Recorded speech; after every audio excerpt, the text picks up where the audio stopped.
Hi, I just want to describe to you what these charts mean that you'll see sprinkled throughout the satellite foundational course, so you don't have to spend a lot of time figuring out what they mean when they pop up in the different modules.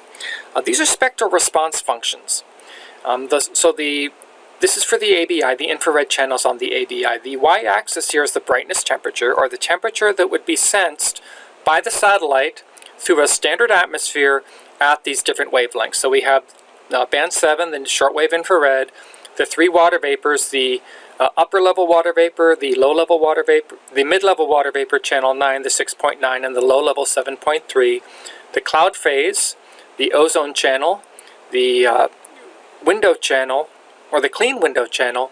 Band 14 is 11.2 microns, the window channel, the dirty window at 12.3, and the CO2 channel at channel 16 at 13.3 microns. So channel 7, band 7, the shortwave infrared, or 3.9 microns, the satellite above a standard atmosphere is going to be detecting a brightness temperature around 288 Kelvin. Similarly, in the clean window at 10.3 microns, a temperature around 288 Kelvin, or 15 Celsius, around 60 Fahrenheit. What's happening in this region? There is a lot of water vapor absorption.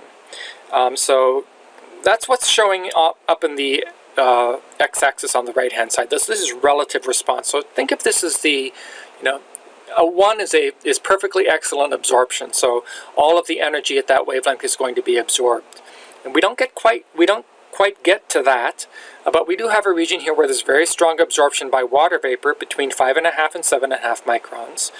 There's a little bump here where there's in the 12 micron, around 9.6, the ozone channel, where there's strong absorption by ozone.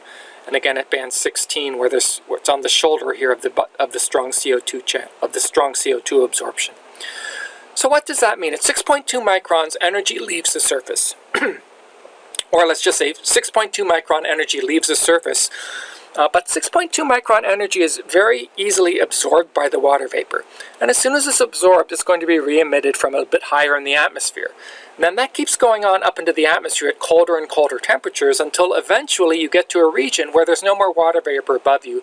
So the 6.2 micron energy that's emitted finally escapes out to space, and the satellite can detect it. That water vapor absorption is, again, strongest at 6.2 microns in the upper level water vapor channel.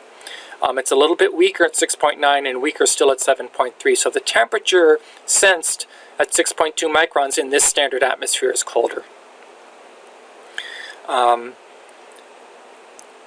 You'll notice in band 13, the clean window, there's very little absorption. These tiny little spikes from bands 13 through 15 are all water vapor absorption bands. So there's a bit of water vapor absorption in these very narrow regions of the electromagnetic spectrum. But there's a lot more of them in the dirty window, band 15, the 12.3 versus the 11.2, and then band 13, the 10.3 is the cleanest window. And what that means is because there's just a little bit more water vapor absorption, you would expect the brightness temperatures to be progressively cooler in these clear atmospheres, simply because as long as there's water vapor absorption, energy just leaving the surface is going to be absorbed by water vapor above and re-emitted at a cooler temperature, so you'll have a cooler brightness temperature. 8.5 is a fairly clean window if there's no SO2. So a lot of these absorption bands are sulfur dioxide. So this can be a pretty clean window, unless of course you have a volcanic eruption that's spewing a lot of sulfur dioxide into the atmosphere. So that's the spectral response function in the infrared.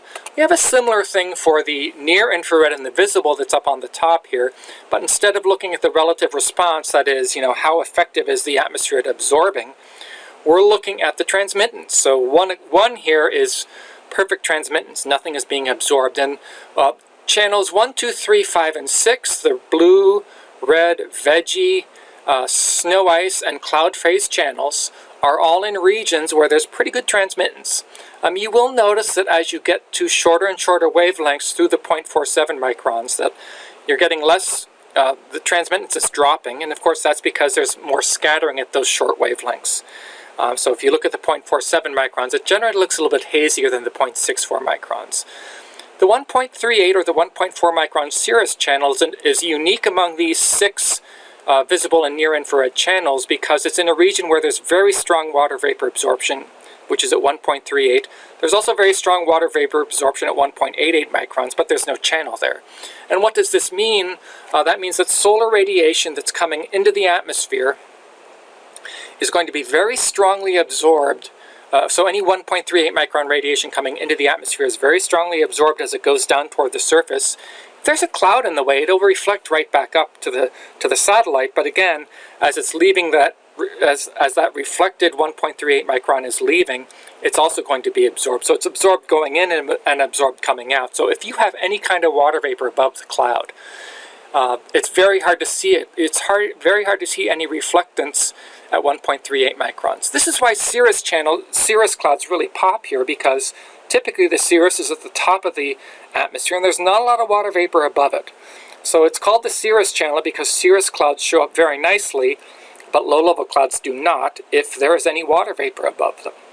Now, if you have a very dry atmosphere, you can see blowing dust with this particular channel as well, because dust is a great reflector at 1.38 microns too. So it's the cirrus channel, but it's also the dust channel for a very dry atmosphere.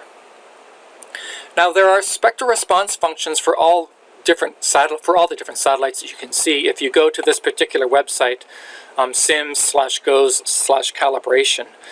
So GOES 15 is up there right now. This is very similar to GOES 13, and you can compare it to the ABI. So you can see how the much better spectral resolution and the channels are typically much more narrow. And you can compare ABI and AHI, and they are very similar. One difference is in the 8.4 versus 8.4 to 8.6. So the AHI has an 8.6. The ABI is closer to 8.4. But they're both absorbing. They're both in regions where there's SO2 absorption. Again, here's the ozone absorption, and the water vapor absorption, and the CO2 absorption. And if you look at Meteosat 10 and compare it to ABI, you can see the differences there. So the ABI has that interesting, very clean band at 10.3 microns. And Meteosat 10, if you look at the shortwave infrared down here, you'll notice that it has a very broad 3.9 micron channel. So that's a brief summary of the spectral response functions.